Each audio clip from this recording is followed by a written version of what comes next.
avons effectué une visite aujourd'hui très nombreuse avec le CNRD, mais aussi la commission de gestion de la crise d'énergie qui a été mise en place par le chef de l'État. Vous vous souviendrez que l'année dernière, le pays a connu quelques difficultés en termes d'approvisionnement en énergie et le chef de l'État en a fait une de ses priorités, a mis sur place tout de suite une commission pour apporter des solutions concrètes. Au nombre des solutions, il y avait la réparation des installations du pays, mais également des mesures spécifiques sur nos barrages.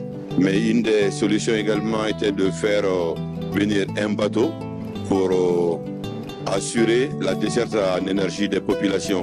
Le contenu local, c'est de donner du travail aux Guinéens, pas juste le travail des balayeurs, mais jusqu'au top management.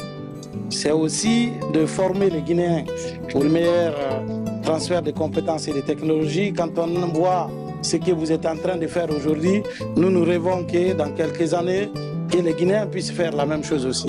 Et quelle est la proposition concrète que vous nous faites dans ce sens? Et puis le troisième, et ça c'est extrêmement important, c'est le développement du tissu local.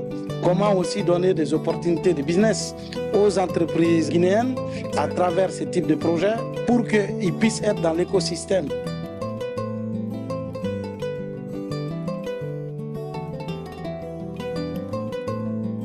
Pendant de nombreuses années, on nous a fait croire que les compteurs étaient plus chers. Non, par contre, c'est comme les crédits téléphoniques. Si vous avez un compteur, vous maîtrisez votre consommation. Les compteurs sont plus bénéfiques que le coût au forfait. Parce que le forfait, c'est un contrat que tu as avec, disons, l'entreprise. Qu'il y ait de courant ou pas, tu payes. Mais tout ce qui est lié au compteur après paiement, tu consommes ce que tu payes. Déjà, au niveau du bateau, on va être aux alentours de 100 personnes. C'est vrai que quand on arrive avec une équipe internationale, mais l'objectif toujours d'atteindre 60 à 70% du personnel local sur du contrat de court terme de 3 à 5 ans. Mais si on va au-delà, on peut arriver jusqu'à 90-95% du personnel local, qui vont monter en compétences techniques et après en compétences managériales, qui est important.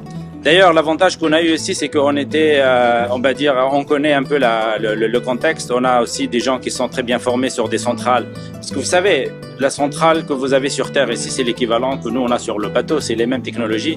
Donc, on a trouvé de la main-d'œuvre qui maîtrise. Donc, ça nous a aidé aussi énormément d'améliorer le taux d'intégration locale.